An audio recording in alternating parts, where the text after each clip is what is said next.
Hello, welcome to VTV voice for the. నేను Santoshi. So ఈరోజు మనతో ప్రముఖ తెలంగాణ హైకోర్టు న్యాయవాది, అలాగే ప్రముఖ రాజకీయవేత్త, విశ్లేషకులు అయినటువంటి నందిమండలం వేణుగారు ఉన్నారు. సో ప్రస్తుతం సమాజంలో పట్టి పీడిస్తున్న సమస్యల గురించి, దానికి సంబంధించిన సొల్యూషన్స్ గురించి ఆయనతో చర్చిద్దాం. Hello sir. హలో అండి, నమస్కారం. నమస్కారం. హైదరాబాద్లో ఉన్న పెద్ద ప్రాబ్లం ఏంటంటే ట్రాఫిక్. 10 నిమిషాల డిస్టెన్స్ కూడా గంట సేపు ట్రాఫిక్లో ఉండాల్సి వస్తుంది. మరి ఈ సమస్య ఏంటి సార్? ఎప్పుడు తీరే అవకాశం ఉందంటారు? దీని గురించి వివరిస్తారా? మీరు హైదరాబాద్ ఎన్ని సంవత్సరాలు అయింది? 3 years అవుతుంది. 3 years నుంచి మొదటి రోజు ఉన్న ట్రాఫిక్ ఇప్పుడు తగ్గిందా, పెరిగిందా? చాలా భారీగా పెరిగింది. దీనికి సమాధానం ఒకటే, అటు ప్రభుత్వం, రెండోది అధికారులు, వీటన్నిటికంటే ముఖ్యంగా ఈ హైదరాబాద్ మహానగరంలో దాదాపు 1,50 లక్షలు జనాభా అయిపోయింది. అందరూ కలిసికట్టుగా ఒక ఆలోచన చేస్తేనే దీనికి ఒక సమస్య కొంతవరకు ఉపశమనం కలుగుతుంది. అంతేగాని రాత్రికి మీరు మాయం చేసినట్టు వాటిని మాయం చేసి చేయలేరు. కాబట్టి ఖచ్చితంగా అందరూ దీనికి ఒక చర్చ జరగాలి. ఈ మహానగరానికి భారతదేశం నుంచి, విదేశాల నుంచి వచ్చి సెటిల్ అయ్యేవాళ్ళు ఇక్కడ చాలా బాగుంది కాబట్టి అన్ని రకాలుగా, అటు వాతావరణం కావచ్చు, అవకాశాలు కావచ్చు, అన్నీ రోజు రోజుకి జనాభా పెరుగుతుంది, అవకాశాలు పెరుగుతున్నాయి. అవకాశాలతో పాటు ఈ ఉద్యోగ, వ్యాపార, కాలేజీలు అన్నీ ఏదో ఒక పని మీద 2 వీలరు 4 వీలరు ఇంటికి ఇప్పుడు ఇంతకుముందు ఒకటి ఉంటే గొప్ప, ఇప్పుడు మనిషికి ఒక 4 వీలరు, మళ్ళీ కొన్ని 2 వీలర్స్, మళ్ళీ అందులో ఉండే పని వాళ్ళకి మళ్ళీ 2 వీలర్స్ 4 వీలర్స్ ఇలాగ పెరిగిపోతున్నాయి. పబ్లిక్ ట్రాన్స్పోర్టేషన్ని ఎక్కువ వినియోగించడం నేర్చుకోవాలి. ఇప్పుడు అత్యధిక జనాభా కలిగిన టోక్యో తీసుకోండి, బీజింగ్ తీసుకోండి, రకరకాల పెద్ద మహానగరాల్లో తీసుకోండి, ప్రపంచం అంతా పబ్లిక్ ట్రాన్స్పోర్టేషన్, ఇప్పుడు సింగపూర్ తీసుకోండి, అయితే వాళ్ళు దేశాలు చిన్నవి, ఇరుకిరుగ్గా ఉంటాయి, దాన్ని పబ్లిక్ ట్రాన్స్పోర్టేషన్ని ఎక్కువ ఉపయోగించేటట్టు చేస్తాయి. మనం ఈ ఐటీ కంపెనీలు విపరీతంగా కొన్ని లక్షల మంది పనిచేస్తున్నారు. మీరు కొత్తగా స్విగ్గీ, జొమాటోలు కూడా ఇంట్లో భోజనాలు వండుకునే పని లేదు, ఒక క్లిక్ తోటి బయట మనోడు రోడ్డు మీదకి వచ్చేసారు కొత్తగా ఈ గిగా వర్కర్లు అందరూ.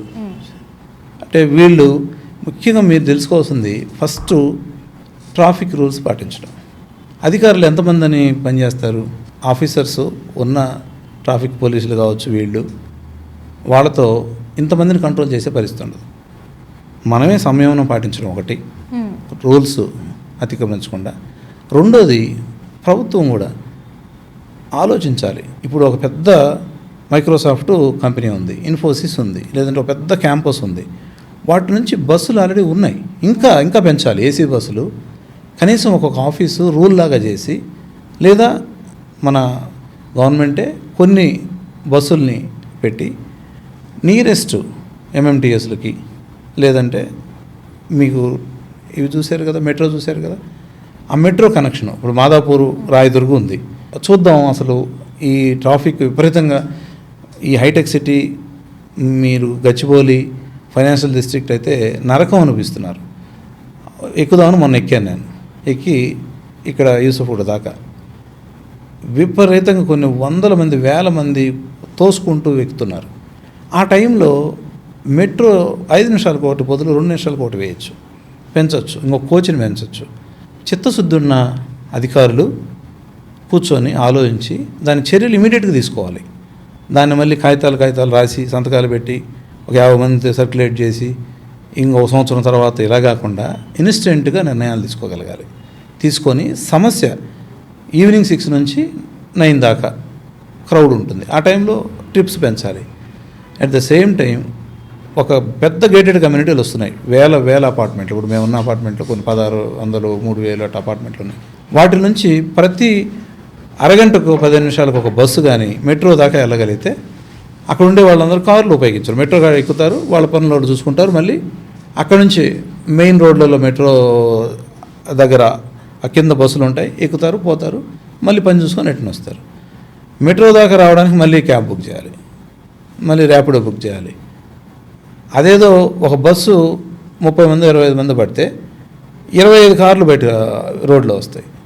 అంటే మీకు పబ్లిక్ ట్రాన్స్పోర్టేషన్ లేదా ప్రతి suppose Rayadurg last metro stop, అక్కడ నుంచి అటు లింగంపల్లి వైపు బిహెచ్ఎల్ దాకా రెగ్యులర్గా ఒక బస్సులు ఏసీ బస్సులు అక్కడే ఉండి వెళ్తూ ఉన్నాయనుకోండి, చక్కగా అటు దిగేసి అటు పని చేసుకుని వస్తారు.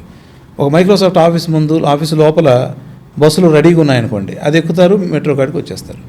ఇలాగా ఎక్కడికక్కడ సమస్యలు ఆ రూట్స్లు అధ్యయనం చేస్తుంటారు, కానీ దాన్ని చిత్తశుద్ధిగా ఎక్కువ చేయాలి. చేసి కనెక్టివిటీని పెంచగలిగితే మన ఇంటి దగ్గర నుంచి జస్ట్ వాకబుల్ దూరంలో పబ్లిక్ ట్రాన్స్పోర్టేషన్ అందుబాటులో ఉంటే, ఒక ఏసీ బస్ చక్కగా అందుబాటులో ఉంటే ఆడ నుంచి మెట్రో కాడికి వస్తారు, మెట్రో వెళ్ళిపోతారు. మెట్రోను కూడా ఇప్పుడు ఈ మధ్య విస్తరిస్తున్నారు, ఇంకా ఇంకా ఎక్కువ విస్తరించగలగాలి. బస్సు ట్రాన్స్పోర్ట్ సిస్టమ్ ఒక బస్సు ట్రాక్ లాగా వేసి బస్సులు కంటిన్యూగా వెళ్ళగలిగితే మీకు సమస్య దాదాపు చాలా వరకు తీరుతుంది. ఇలాగా మీరు చూడండి, కొన్ని లక్షల మంది రోడ్ల మీద రోజుకి ఇంటికి ఒక హాఫ్ అన్ అవర్లో చేరాల్సిన వాళ్ళు 3 గంటలు పడుతుంది. ఎగ్జాంపుల్, ఎంతమంది రఫ్గా ఒక రోజు రోడ్ల మీద తిరుగుతారు? ఒక 1,00,000 మంది, 10 లక్షల మంది అనుకోండి. 10 లక్షలు ఒక గంట సేపు రోడ్డు మీద ఉంటే 10 లక్షల గంటలు వేస్ట్ అయిపోయాయి. మన రాష్ట్రానికి దేశానికి 10 లక్షల గంటలు వేస్ట్ అయిపోయాయి. పెట్రోల్ ఎంత వేస్ట్, పొల్యూషన్ ఎంత, మానసిక అశాంతి ఎంత. 2 గంటలు ఉంటే 20 లక్షలు పోయాయి, 20 లక్షల గంటలు. 3 గంటలు ఉంటే 30 లక్షల గంటలు. ఇవన్నీ ఎవడు తీసుకొస్తాడు వెనక్కి? కాబట్టి సీరియస్గా ఆలోచించి అటు ప్రభుత్వాలు, ఈ ఐటీ కంపెనీలు కావచ్చు, లేదా అతిపెద్ద గేటెడ్ కమ్యూనిటీలకి ఒక బస్సు వాళ్ళని కొనుక్కోవడం, లేదా గవర్నమెంట్ ఒక బస్సు పెట్టి ట్రాన్స్పోర్టేషన్ కలెక్ట్ చేసుకోగలిగితే ఆ బస్సు నిండగానే తీసుకెళ్తూ ఉంటారు ఒక 15 నిమిషాలకు ఒకసారి. ఇలాంటి చర్యలు తీసుకుందే నరకం అనుభవిస్తున్నారు పాపం. మహిళలు అయితే వాళ్ళు రాత్రి 10కో 9కో పోయి మళ్ళీ చిన్నపిల్లలు వంట వార్పు, వాడు పడుకునే తరగతి ఎప్పుడు, మళ్ళీ ఉదయం లేసి ఎప్పుడు వీళ్ళు పని చేసుకోవాలి, ఎప్పుడు ఆఫీసులకు రావాలి. దీంతోనే మానసికంగా రకరకాల జబ్బులు, మూడు పిల్లల మధ్య, భార్యాభర్తల మధ్య గొడవలు, విడిపోవడాలు, ఈ రకరకాల ప్రాబ్లమ్స్ అన్నీ వీటికి కారణమవుతున్నాయి. వర్షం పడిందా ఆ రోజు హైదరాబాద్ అంతా స్ట్రక్, ఎక్కడికక్కడ లేదు.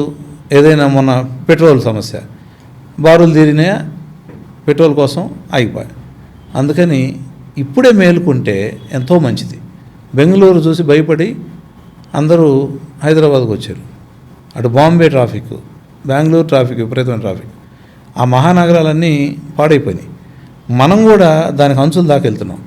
రోడ్లు చూస్తే మీరు చూసారో లేదో, నువ్వు వచ్చిన 3 సంవత్సరాల క్రితం 30 ఫీట్ల రోడ్లు ఉన్నాయి. ఆ తర్వాత దాన్ని 60 చేస్తారు, తర్వాత 80 చేస్తారు, తర్వాత 100 చేస్తారు, తర్వాత 150 ఫీట్లు, 200 ఫీట్లు చేస్తారు. ఈ రోడ్లు పెంచుకుంటే హైదరాబాద్ అంతా రోడ్లు వేస్తారా? మీరు సికింద్రాబాద్ రైల్వే స్టేషన్ నుంచి హైటెక్ సిటీ దాకా అప్పుడు చంద్రబాబు నాయుడు గారి టైంలో ఒక రోడ్డు వేశారు. తర్వాత దాన్ని అందరూ సీఎంలు విస్తరించుకుంటూ వచ్చారు. ఇంకా నెక్స్ట్ ఎక్కడ విస్తరించాలి? అంటే రోడ్డు పెరుగుతూ పోతుంది కానీ ట్రాఫిక్ ఏం తగ్గుతుందా? తగ్గట్లేదు. ఇప్పుడు వేసిన రోడ్డు మళ్ళీ 4-5 సంవత్సరాల్లో మళ్ళీ సేమ్ అదే. నెక్స్ట్ 5 సంవత్సరాల్లో అంటే ఎక్కడికి పోతే, అంటే ఒక 500 ఫీట్ల రోడ్లు ఏమైనా వేస్తారా? అంటే మహానగరం అంతా రోడ్డే, ఇంకా ఇల్లు ఉండవు, ఏముండవు. కాబట్టి పబ్లిక్ ట్రాన్స్పోర్టేషన్ని పెంచాలి. ఇటు వీళ్ళు కూడా రోడ్డు మీదకి వచ్చినప్పుడు ట్రాఫిక్ రూల్స్ని పాటించడం అలవాటు చేసుకోవాలి. అధికారులు కూడా చిత్తశుద్ధితోటి గవర్నమెంట్తో ప్లస్ కొన్ని చర్చలు జరిగి కమ్యూనిటీస్తో, సొసైటీతో సొల్యూషన్స్ తీసుకొని వచ్చి దాన్ని ఇమీడియట్గా అమలు చేయకపోతే చాలా చాలా ఇబ్బంది పడతాం. కార్ పూల్ సిస్టమ్ అలవాటు చేసుకోండి, 2 వీలర్ పూల్ అలవాటు చేసుకోండి. మీరు పబ్లిక్ ట్రాన్స్పోర్ట్ని వాడడం పెంచాలి. అప్పుడే మనకి కొంత సొల్యూషన్ వస్తుంది. లేదంటే మీరు ఒక ఫ్లైఓవర్ కట్టి దానిపైన ఇంకో ఫ్లైఓవర్ వేసి, దానిపైన ఇంకో ఫ్లైఓవర్ వేసి, నేను బీజింగ్కి వెళ్ళాను ఎన్నో సంవత్సరాల క్రితం, 15 సంవత్సరాల క్రితం. ఇప్పుడు వాడు 8 రోడ్లు, మనం ఇంకా 2 రోడ్లు 4 రోడ్లు, 8 రోడ్లు 10 రోడ్లు ఒకదానిపైన ఒకటి కట్టుకుంటూ పోయి అయినా సరే ట్రాఫిక్. వాళ్ళు పబ్లిక్ ట్రాన్స్పోర్ట్ సైకిళ్ళు, బ్యాటరీ సైకిళ్ళు వేసుకొని పోతూ ఉంటారు. ఈ కార్లు గీళ్ళు నామోచి పడకుండా అవి వేసుకొని పెద్ద పెద్దలు కూడా పోతుంటారు. మనం సైకిల్ ఎక్కలేం. లేదు అంటే మనలో కొంత మార్పు రావాలి.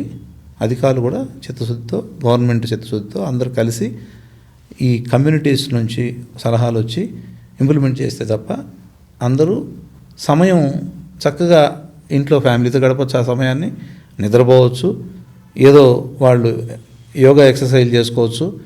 అయితే రోడ్ల మీద తిరిగి అటు పొల్యూషన్ని, ఈ అశాంతిని పెంచకుండా చక్కగా హ్యాపీ లైఫ్ ఇంపార్టెంట్. ఎంత డబ్బు సంపాదించామని కదా, ఎంత ఆనందంగా బతుకుతాం అనేది ఇంపార్టెంట్. హైదరాబాద్ మహానగరం ఉపాధి అవకాశాలతో పాటు ఆనందాన్ని, ప్రజల జీవితాల్లో సంతోషాన్ని కలిగించాలని మనస్ఫూర్తిగా కోరుకునే వాళ్ళు నేను ఒకని. సో హైదరాబాద్లో ఏమైనా సమస్యలు ఉన్నా సరే ఆ సమస్యలు మా దృష్టికి తీసుకొస్తే దానికి సంబంధించిన సొల్యూషన్స్ కూడా మేము మీకు వివరిస్తాము. Thank you sir. నమస్కారం. సో చూసారు కదా ఈ ఎపిసోడ్. సో నెక్స్ట్ ఎపిసోడ్స్లో ఇంకొన్ని విషయాల గురించి చర్చిద్దాం. అలాగే మీకు ఏమైనా సందేహాలు ఉన్నా కూడా కామెంట్ చేయండి. అండ్ మన ఛానల్ ఫాలో అవ్వడం, సబ్స్క్రైబ్ చేయడం, కామెంట్ చేయడం మర్చిపోకండి. Thank you. అందరికీ నమస్తే. This is karate Kalyani. మీరు మంచి న్యూస్ చూడాలన్నా, మంచి విషయాలన్నీ కూడా తెలుసుకోవాలనుకున్నా కూడా please subscribe V channel. Hello అండి, వీటీవీ సబ్స్క్రైబ్ చేయండి. హాయ్ అండి, this is actor Suman. So వీటీవీని లైక్ చేయండి, షేర్ చేయండి, సబ్స్క్రైబ్ చేయండి. Hi hello, I'm Sasirekha, Miss India. So వీటీవీని లైక్ చేయండి, సబ్స్క్రైబ్ చేయండి, షేర్ చేయండి.